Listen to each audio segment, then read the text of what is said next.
Hi YouTubers. You may be wondering why I'm talking to you up close like this.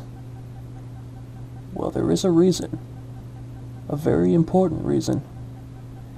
And I'm going to show you what that reason is right now. I just wanted to give you a little warning beforehand, because it might seem a little bit shocking. So are you ready? Here we go.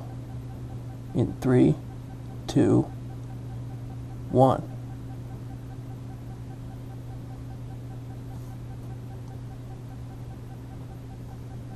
What do you think, huh? You like? I like it. Basically, I went to the barber, and I told the girl with the clippers, I said, give me the Christian cage. I didn't actually say that. But basically the story is, I don't like getting haircuts, so what I do is I wait till my hair gets really, really long, and then I just go to the barber and tell him to, chop it all off, take all of it, make me look like I just joined the army. That way I only have to get a haircut about once every 6 months. And that's the story of Fool Killer's haircut. I mean, when it comes to gimmick matches, as far as I'm concerned, the right formula is less is more, both in quantity and execution. Save them for when they mean something, and then when you have them, keep them as simple as possible. For example, the ladder match. At the end of last year, TNA had three ladder matches. The first one, Kaz versus Christian. It was on a pay-per-view. It was the final match in the Fight for the Right tournament to win a shot at the World Heavyweight Championship. So the match felt special. They built up to it for weeks. It delivered in the action, and they paid it off in the storyline exactly the right way, with Kaz getting the upset win over Christian and going on to challenge Kurt Angle. So the match ended up having a ton of meaning. But then in the next 2 months, TNA had 2 more ladder matches. And they weren't even on pay-per-views either. They gave the matches away on free TV without building up to them at all. The matches themselves were lackluster compared to Kaz versus Christian, and they had no long-term ramifications whatsoever. It was literally just them having a ladder match for the sake of having a ladder match. And the only thing that this ended up accomplishing was diluting the significance of the ladder match concept. Because after you've had 3 ladder matches in as many months, 2 of which were underwhelming, guess what happens? The idea of a ladder match doesn't feel that special anymore.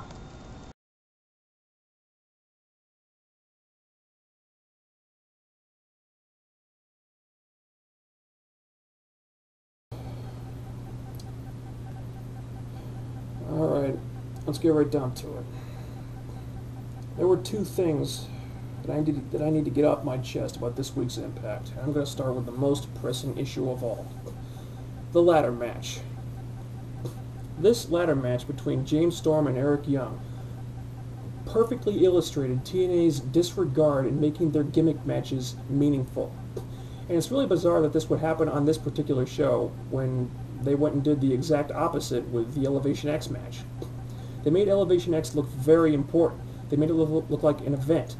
And it was a very easy thing to accomplish because they did what they have not done with the ladder match. They chose not to inundate us with Elevation X matches. They had one, and then they waited an entire year to have the next one. And I think they may be making it strictly a staple of the Destination X pay-per-view. So we'll get 1 a year, and that's it. And that's a great way to treat it. That way, when they have it once a year, it'll always feel special. And they had a great video package for it, putting over the danger and the risk involved for the wrestlers. This was all very well done.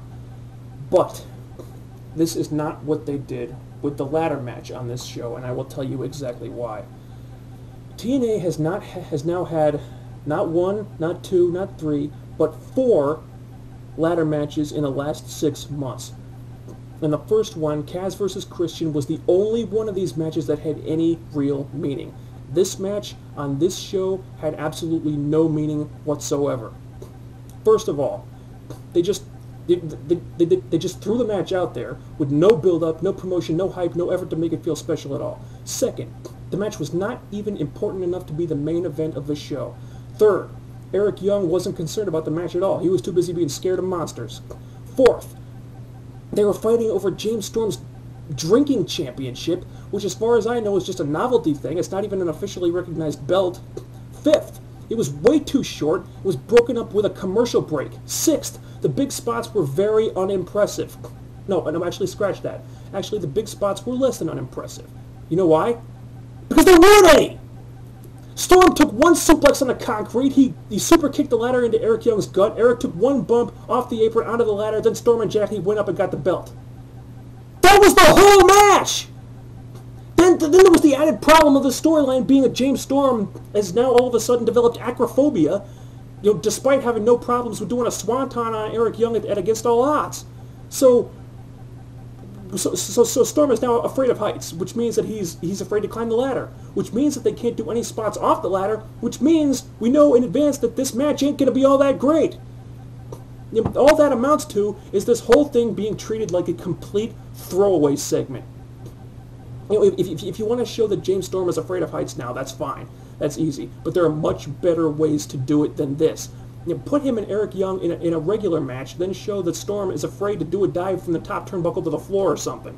Don't have a match like this that is going to mean nothing and accomplish nothing except to further dilute the ever-dwindling importance of the TNA ladder match. There was no reason in the world why this match should have taken place. None. Okay? It wasn't there because it fit organically into the storyline, because it didn't. It was there just for the sake of having a ladder match on the show, and I just don't understand why the writers would even think about putting this on television when they must have known in advance that because of the short-ass time they gave it, because Storm is now afraid of heights, afraid to climb the ladder, that the match was not going to deliver anything! This was the lamest, most half-assed, pathetic excuse for a ladder match I've ever seen in my life. And you know what sealed the deal? Aside from all those other reasons I just mentioned, the last thing that made this ladder match absolutely meaningless was the fact that the booking committee gave more time, much more time, in fact, to the Kevin Nash match. And that leads me into the second bad thing about this show. The main event.